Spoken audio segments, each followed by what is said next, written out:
નમસ્કાર. કલ્પના કરો કે તમે વર્ષોની મહેનત પછી એક ખૂબ જ મહત્વની પરીક્ષા આપી જેના પર તમારું ભવિષ્ય ટકેલું છે અને પછી ખબર પડે કે પરીક્ષાના અમુક પ્રશ્નો જ ખોટા હતા. બસ આવો જ એક હાઈ સ્ટેક્સ કોર્ટ કેસ આજે આપણે સમજવાના છીએ જે ટેટ પરીક્ષાની નિષ્પક્ષતા પર સવાલ ઉઠાવે છે. આ વાત ખાલી થોડા માર્ક્સની નથી પણ હજારો ઉમેદવારોના ભવિષ્યની છે. ચાલો આ આખા મામલાને ઊંડાણપૂર્વક સમજીએ. તો આ આખી વાતને બરાબર સમજવા માટે આપણે આ મુદ્દા ઉપર એક પછી એક નજર નાખીશું. પહેલાં તો એ કે ભાઈ પરીક્ષામાં મૂળભૂત પ્રોબ્લેમ શું હતો, પછી ઉમેદવારોની લડાઈ ખરેખર છે શેના માટે, કોર્ટમાં જજ સાહેબનો શું મત હતો, આનો ઉકેલ શું આવી શકે, અને સૌથી અગત્યનું, આ એક કેસ આપણા બધા માટે આટલો મહત્વનો કેમ છે. સારું, તો સૌથી પહેલાં એ સમજીએ કે આખો મામલો શરૂ ક્યાંથી થયો. આ ઉમેદવારોને છેક હાઈકોર્ટના દરવાજા ખખડાવવાની જરૂર કેમ પડી? આ વિવાદનું મૂળ કારણ શું છે? આ આખા કેસનું હાર્દ બસ આ એક જ સવાલમાં છુપાયેલું છે કે ભાઈ જ્યારે સિસ્ટમ જ ખોટી હોય, જે પરીક્ષાથી યોગ્યતા નક્કી થવાની છે એ જ જો ભૂલોથી ભરેલી હોય તો પછી કરવું શું?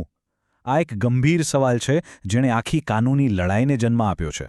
અને આ આખો વિવાદ એ કેન્દ્રિત છે માત્ર એક આંકડા પર, 18. જી હા, ટેટ એટલે કે ટીચર્સ એલિજિબિલિટી ટેસ્ટના એવા 18 સવાલો જેના પર ઉમેદવારોએ વાંધો ઉઠાવ્યો છે. એમનું કહેવું છે કે આ સવાલોમાં જ ગડબડ છે, કાં તો સવાલો ખોટા છે અથવા તો એના જે જવાબો આપવામાં આવ્યા છે એ ખોટા છે. અને એક વાત સ્પષ્ટ કરી દઉં, આ ટેટ પરીક્ષા કોઈ નાની સૂની વાત નથી. આ હજારો ઉમેદવારોના શિક્ષક બનવાના સપનાનું પહેલું અને સૌથી અગત્યનું પગથિયું છે. એક ગેટવે છે. જો આ પરીક્ષા પાસ ન થાય તો ભરતી પ્રક્રિયામાંથી સીધા જ બહાર. એટલે સમજી શકો છો કે આ કેટલી ગંભીર બાબત છે. તો હવે આગળ વધીએ અને સમજીએ કે આ ઉમેદવારોની લડાઈ ખરેખર છે શેના માટે. આ વાત ખાલી થોડા માર્ક્સની નથી પણ એમના ભવિષ્ય અને યોગ્યતાના હકની છે. જુઓ, વકીલ સાહેબની દલીલ બહુ જ રસપ્રદ છે. એમનું કહેવું છે કે ટીઈટી એ કોઈ મેરિટ ટેસ્ટ નથી. મતલબ કે અહીં કોઈને પહેલા, બીજા, ત્રીજા નંબરે નથી આવવાનું. આ તો એક ક્વોલિફાઇંગ ટેસ્ટ છે. એટલે કે બસ પાસ થવાનું છે, એક મિનિમમ સ્કોર લાવવાનો છે. તમે પાસ થયા એટલે વાત પૂરી. અને પાસ થવા માટેના આંકડા કયા છે? તો જનરલ કેટેગરી માટે 90 માર્ક્સ અને રિઝર્વ્ડ કેટેગરી માટે 82. હવે વિચારો, જે ઉમેદવાર 88 કે 89 માર્ક્સ પર અટકેલો હોય એના માટે તો પેલા 18 સવાલોમાંથી 1-2 સાચા જવાબ પણ એની આખી જિંદગી બદલી શકે છે. આ જ સવાલો પાસ અને ફેલ વચ્ચેની પાતળી ભેદરેખા છે. આ દલીલ આખી પરિસ્થિતિની ગંભીરતા બતાવે છે. વકીલનું સ્પષ્ટ કહેવું છે કે જો અત્યારે કોર્ટ કંઈ નહીં કરે તો આ ઉમેદવારો તો આખી ભરતી પ્રક્રિયામાંથી જ બહાર ફેંકાઈ જશે.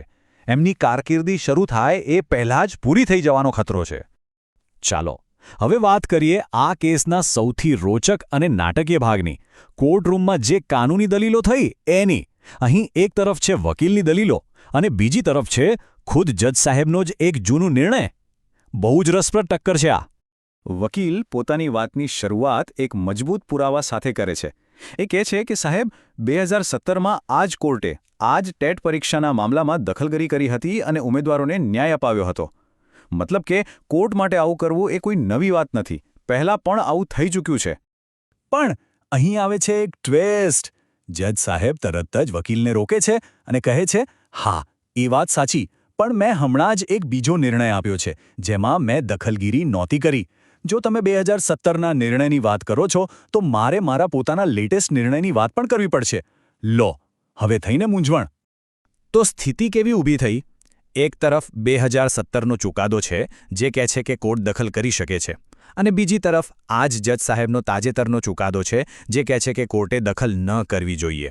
તો હવે સવાલ એ છે કે કયો નિર્ણય વધુ વજનદાર ગણાય, જૂનો કે નવો? આ જ તો અસલી કાયદાકીય ગૂંચ છે. હવે જ્યારે કોર્ટ સીધી રીતે મામલામાં પડવા નથી માંગતી અને કાનૂનની ગૂંચ પણ છે, ત્યારે ચર્ચામાંથી એક વચ્ચેનો રસ્તો નીકળે છે. એક એવો ઉપાય જે કદાચ બંને પક્ષોને મંજૂર હોય. જજ સાહેબ એક બહુ મહત્વની વાત સ્વીકારે છે જે સુપ્રીમ કોર્ટે પણ ઘણીવાર કહી છે કે ભાઈ, કોર્ટ કોઈ વિષયની એક્સપર્ટ નથી. કયો પ્રશ્ન સાચો છે અને કયો ખોટો એ નક્કી કરવાનું કામ જજનું નથી. એ કામ તો વિષયના નિષ્ણાતોનું છે. તો આનો ઉકેલ શું? તો એક સરસ 3 સ્ટેપનો પ્લાન સૂચવવામાં આવ્યો. પહેલું, રાજ્ય પરીક્ષા બોર્ડને નોટિસ મોકલો.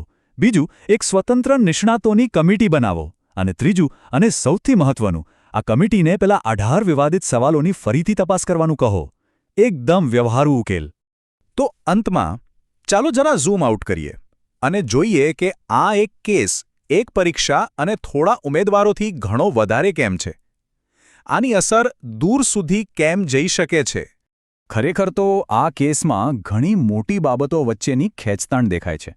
જેમ કે પરીક્ષાની નિષ્પક્ષતા સામે વહીવટી પ્રક્રિયા, જૂના કાયદાકીય નિર્ણયો સામે નવા ન્યાયિક વિચારો, શૈક્ષણિક બાબતોમાં કોર્ટની ભૂમિકા કેટલી હોવી જોઈએ, અને સૌથી અગત્યનું એક સામાન્ય માણસનો એક મોટી સરકારી સિસ્ટમ સામે લડવાનો અધિકાર. આ બધી મોટી લડાઈઓનું પ્રતિબિંબ આ એક કેસમાં જોવા મળે છે. અને એટલે જ આ કેસ આપણને એક મોટા સવાલ પાસે લાવીને છોડી દે છે કે આખરે આવી બાબતોમાં નિષ્પક્ષતાનો છેલ્લો શબ્દ કોનો હોવો જોઈએ?